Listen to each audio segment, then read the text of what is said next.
Hello friends, welcome to my YouTube channel Fintextic advisors. आज हम लोग डिस्कस करेंगे section 194 Q of the income tax act. तो ये सेक्शन डील करता है परचेजेस ऑफ गुड्स के रिगार्डिंग। ये सेक्शन एप्लीकेबल हुआ था 1 जुलाई 2021 को 2021 को। तो इस सेक्शन से पहले सिर्फ सर्विसेज अवेल करते थे अगर कोई भी कंपनी या इंडिविजुअल, तो उसके ऊपर टीडीएस एप्लीकेबल था। बट इस सेक्शन के आने के बाद परचेजेस के ऊपर भी टीडीएस एप्लीकेबल हो गया आज।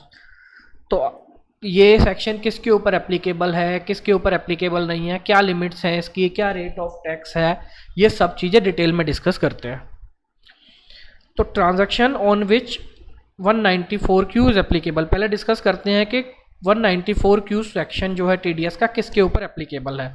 तो एनी इंडिविजुअल वो purchases goods from another person and the value of goods exceed 50 lakh. तो सबसे पहला पॉइंट ये है कि अगर हम किसी से परचेज करते हैं और वैल्यू ऑफ गुड्स 50 लाख से ज़्यादा है, 50 लाख या उससे ज़्यादा है, तब ये सेक्शन एप्लीकेबल होगा। 50 लाख तक ये सेक्शन एप्लीकेबल नहीं होगा। अगर कोई सिंगल इनवॉइस है और वो 60 लाख का है तो 50 लाख के अमाउंट तक हम लोगों को टीडीएस नहीं काटना। जो बैलेंस 10 लाख है उसके ऊपर सिर्फ टीडीएस कटेगा। तो पहले 50 लाख तक कोई टीडीएस नहीं कटेगा। सेकंड पॉइंट है new business, this does not apply to the year the business is founded. तो अगर कोई नया बिजनेस स्टार्ट करता है और उसका पहला साल है, ये पहला फाइनेंशियल ईयर है, तो उसके ऊपर भी ये सेक्शन एप्लीकेबल नहीं होगा। अब नए बिजनेस के ऊपर एप्लीकेबल क्यों नहीं होगा, वो पहले हम थर्ड पॉइंट डिस्कस कर लेते हैं, फिर हम सेकंड पॉइंट से कनेक्ट करेंगे कि क्यों नहीं होगा न्यू बिजनेस के ऊपर ये सेक्शन एप्लीकेबल। थर्ड पॉइंट है turnover limit, this will not apply to individual who had a gross turnover of less than 10 crore in a year before the year in which item are purchases। तो अगर किसी का turnover 10 crore से कम है तब भी ये सेक्शन एप्लीकेबल नहीं होगा। और ये 10 करोड़ की लिमिट कब देखनी है, प्रीसीडिंग फाइनेंशियल ईयर। जैसे अभी चल रहा है अपना मई 22, तो अभी करंट फाइनेंशियल ईयर हो गया अपना 2022-23, 2022 एंड 23। तो टीडीएस एप्लीकेबिलिटी की लिमिट की 10 करोड़ की लिमिट को देखने के लिए हमें प्रीसीडिंग फाइनेंशियल ईयर यानी FY 2021 एंड 22 को देखना होगा कि किसी भी कंपनी की या फर्म की 2021 एंड 22 में जो रेवेन्यू था, ग्रॉस टर्नओवर था, वो 10 करोड़ से ज़्यादा है या नहीं है। अगर 10 करोड़ से कम है तो ये सेक्शन एप्लीकेबल नहीं होगा, और अगर टर्नओवर 10 करोड़ से ऊपर है तब ये सेक्शन एप्लीकेबल नहीं होगा। अब हम लोग आते हैं सेकंड पॉइंट पे, जिसमें था न्यू बिजनेस है और फर्स्ट ईयर ऑफ इनकॉर्पोरेशन है, तो ये सेक्शन एप्लीकेबल क्यों नहीं होगा। क्योंकि न्यू बिजनेस है तो उसका प्रीसीडिंग फाइनेंशियल ईयर में कुछ भी टर्नओवर नहीं होगा, तो इसलिए ये सेक्शन उसके ऊपर एप्लीकेबल नहीं होगा। तो फोर्थ पॉइंट है non resident, this does not apply to a non resident purchaser. अगर कोई कंपनी है या इंडिविजुअल है जिसका स्टेटस नॉन रेजिडेंस का है तब भी ये सेक्शन एप्लीकेबल नहीं होगा। Transaction on which 194 Q is not applicable. तो अब डिस्कस करते हैं वो वाली ट्रांजैक्शन जिन पे ये सेक्शन एप्लीकेबल नहीं होगा। Purchases deals worth less than 50 lakh, अगर किसी से परचेज 50 लाख की कम है तब ये सेक्शन एप्लीकेबल नहीं होगा।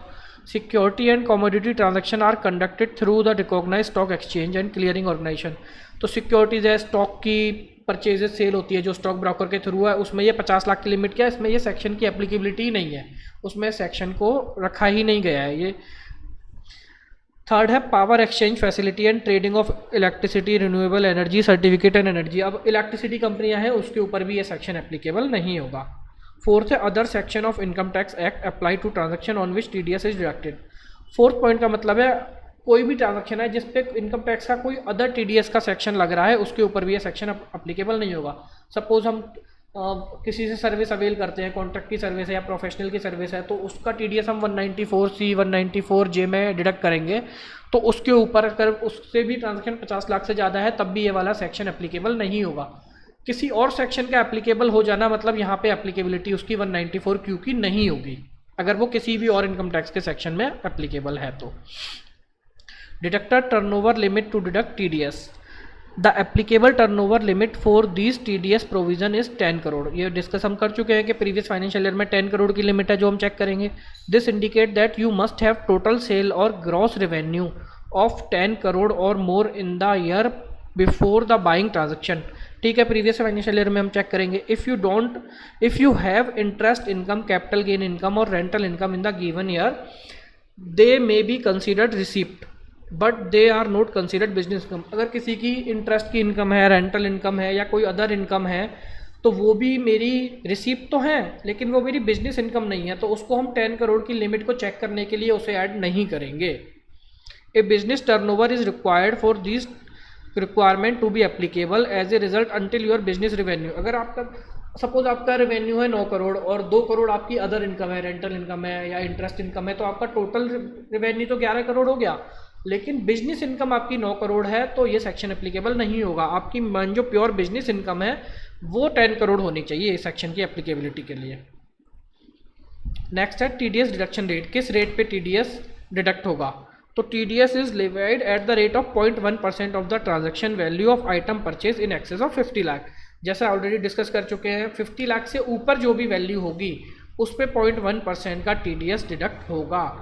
टोटल 50 लाख, टोटल अगर किसी का 55 या 60 लाख का मिलेगा, टोटल 60 लाख पे डिडक्ट नहीं होगा, 50 लाख माइनस करके बैलेंस अमाउंट पे डिडक्ट होगा।